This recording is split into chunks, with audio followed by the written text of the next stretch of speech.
Amsterdam ne peut plus supporter le tourisme et l'immigration dans le pays. La romance de l'Europe avec les immigrés continue, mais à chaque épisode, il devient de plus en plus difficile d'être étranger dans de nombreux pays européens.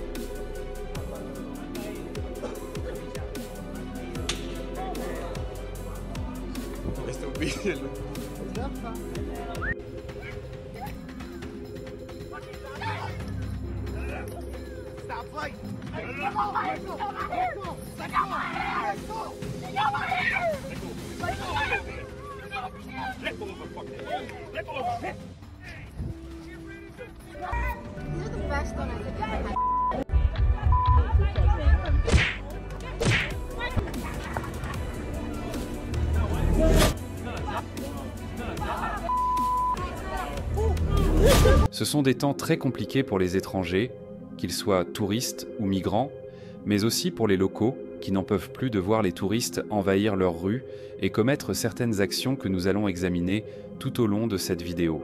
Aimeriez-vous voir des personnes venues d'ailleurs faire ce qu'elles veulent dans les rues de votre ville? Ce sujet est très complexe, alors restez avec moi jusqu'à la fin, car certaines choses que je vais vous montrer pourraient bien vous surprendre et peut-être changer votre perspective sur ce thème. Abonnez-vous à la chaîne si ce n'est pas encore fait et passons à la vidéo. Imaginez une ville magnifique, bordée de lacs paisibles et animée par des vélos à perte de vue. Maintenant, visualisez cette même ville accueillant plus de 22 millions de visiteurs chaque année. C'est la réalité d'Amsterdam qui, malgré son esprit chaleureux et accueillant, fait face à de grands défis pour concilier tourisme de masse et qualité de vie de ses habitants. Pour maîtriser cet afflux excessif, la ville a mis en place plusieurs mesures. Interdiction de nouveaux hôtels dans le centre, restrictions pour les bus touristiques dans les zones les plus fréquentées et fermeture plus tôt de certains bars et discothèques du quartier rouge. De plus, la vente de certains produits, vous savez lesquels, est désormais beaucoup plus strictement encadrée pour les étrangers. Ces initiatives visent non seulement à réduire le nombre de touristes, mais aussi à améliorer la coexistence entre visiteurs et résidents. Des projets communautaires, comme des balades en bateau guidées par des habitants ou des activités destinées exclusivement aux résidents, ont également été encouragés pour renforcer l'identité locale et valoriser ceux qui vivent à Amsterdam depuis longtemps. Cependant, il est essentiel de préciser que ces mesures ne ciblent pas les immigrés ayant choisi Amsterdam comme lieu de vie. La ville continue de valoriser l'arrivée de nouvelles personnes souhaitant s'y installer. Les restrictions les plus strictes visent à gérer le tourisme de masse, qui a fortement impacté la qualité de vie. Mais ce problème ne concerne pas seulement Amsterdam. L'Europe entière traverse une période délicate pour les immigrés et plus encore pour les touristes. Dans de nombreuses villes, voire dans certains pays, des mouvements et manifestations émergent pour dénoncer la saturation causée par l'afflux de visiteurs et d'immigrés. Toutefois, rares sont les endroits qui, comme Amsterdam, parviennent encore à préserver un accueil chaleureux malgré ces défis. La France est également l'un des pays qui a beaucoup souffert de cette situation.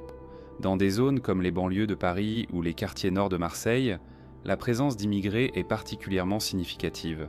Ces régions sont confrontées à de graves problèmes sociaux et économiques, tels qu'un taux de chômage élevé et un manque d'infrastructures adéquates pour accueillir ces populations. La cohabitation entre différentes cultures n'est pas toujours harmonieuse, ce qui entraîne des tensions croissantes et même des manifestations. Pour tenter de répondre à ces défis, le gouvernement français a adopté diverses mesures visant à contrôler l'immigration. Parmi elles, des réformes ont été mises en place pour restreindre l'entrée de nouveaux immigrés et réfugiés. Selon les autorités, ces politiques visent à réduire la pression sur des services publics déjà saturés et à renforcer la sécurité des résidents locaux. Cependant, ces mesures suscitent des débats quant à leur efficacité et aux conséquences qu'elles peuvent avoir sur la situation des immigrés. L'adoption des valeurs françaises représente un défi pour certains groupes attachés à leur propre culture et traditions, ce qui complique davantage leur intégration et aggrave les tensions sociales. En conséquence, ces populations sont souvent reléguées dans des zones plus éloignées des centres-villes, accentuant les inégalités et les divisions. Nous avons déjà évoqué comment cette situation s'est aggravée ces derniers jours, et la France a été mentionnée à plusieurs reprises, car la complexité de la situation y est particulièrement marquée. Cela n'est guère surprenant dans des pays comme la France ou le Portugal, confrontés à une augmentation massive d'immigrés et de touristes, ce qui suscite un mécontentement croissant parmi les populations locales. Cependant, ce problème a largement dépassé ses frontières. touchant même les pays nordiques, pourtant réputés pour être parmi les plus accueillants au monde. La Suède, par exemple, a longtemps été l'un des pays européens les plus ouverts à l'immigration. Lors de la crise migratoire de 2015, le pays a accueilli un nombre impressionnant de réfugiés, proportionnellement à la taille de sa population. L'objectif était noble, offrir un refuge digne à ceux qui fuyaient les conflits et leur donner une chance de reconstruire leur vie. Ce fut une attitude véritablement admirable de la part de la Suède. Mais avec le temps, les choses ont commencé à évoluer. Ces dernières années, la Suède a connu une augmentation de la violence liée aux gangs, notamment dans les zones urbaines. Attention, je ne dis pas que cela est directement dû aux immigrés, mais c'est précisément ce que certains politiciens et une partie des médias ont associé dès le début. Ils ont soutenu que ce phénomène était la conséquence du manque d'intégration des communautés immigrées à la société suédoise. La relation entre immigration et criminalité est un sujet très controversé, mais il est certain que cette situation a poussé le gouvernement à durcir les règles d'entrée dans le pays. Aujourd'hui, l'accent est mis sur des politiques d'intégration encore plus strictes, dans l'objectif de garantir que les immigrés puissent s'adapter au marché du travail et mieux cohabiter avec la société suédoise. Par ailleurs, certaines villes ont commencé à établir des zones de contrôle spéciales, avec une présence policière renforcée pour traiter des problèmes spécifiques comme la vente de substances illicites. Beaucoup affirment que ces défis résultent davantage d'une mauvaise gestion et planification gouvernementale que de l'immigration en soi. Toutefois, pour la population locale, la patience s'épuise et le gouvernement a réagi en adoptant des mesures plus restrictives. Les problèmes commencent en Suède, mais ne s'arrêtent pas là. Au Danemark, cette situation existe depuis un certain temps. Le pays a toujours été plus prudent en matière d'immigration, mais ces dernières années, les politiques sont devenues encore plus strictes. L'un des principaux objectifs du gouvernement danois est de limiter le nombre d'immigrés en provenance de pays non occidentaux. Selon eux, ces communautés orientales rencontrent davantage de difficultés à s'intégrer dans la société danoise. Les barrières culturelles et linguistiques, ainsi que les différences religieuses, génèrent des défis sociaux que le gouvernement cherche à éviter à tout prix. C'est pourquoi de nouvelles règles ont été instaurées pour rendre plus difficile l'obtention de la résidence permanente dans le pays. De plus, l'accès aux prestations sociales pour les immigrés a été considérablement réduit car, selon le gouvernement, ces mesures inciteraient les individus à chercher davantage un emploi plutôt que de dépendre uniquement de l'État. L'une des politiques les plus controversées est celle du plan ghetto.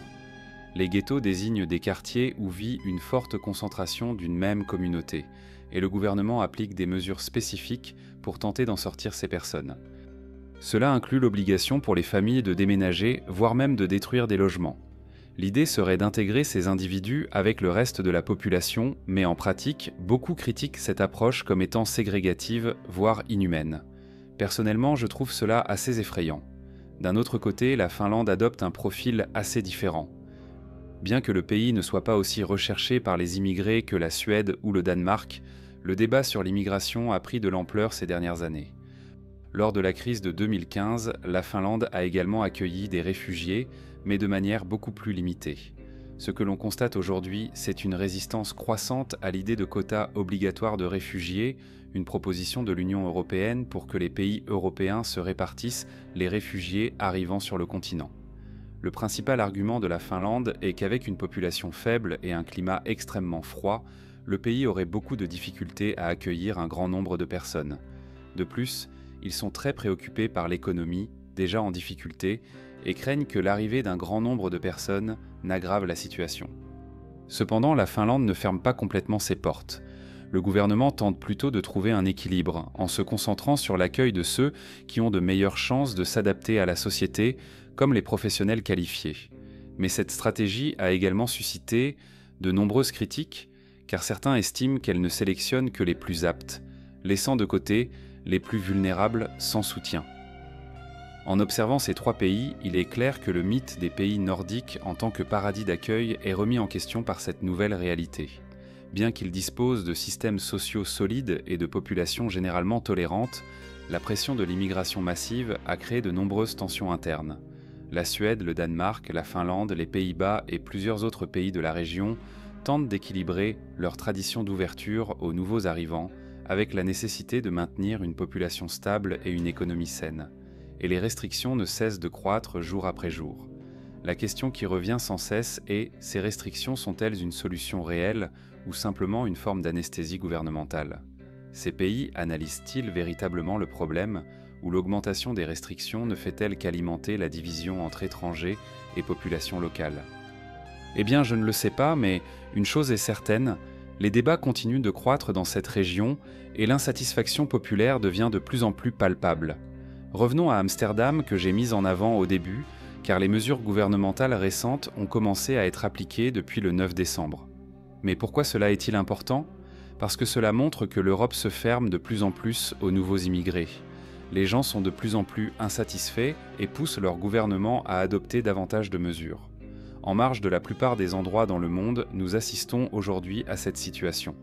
À mon avis, elle ne s'améliorera pas, car la plupart des pays ont besoin d'immigrants pour leur main-d'œuvre et leurs connaissances. Mais en même temps, la population ne veut plus de cela.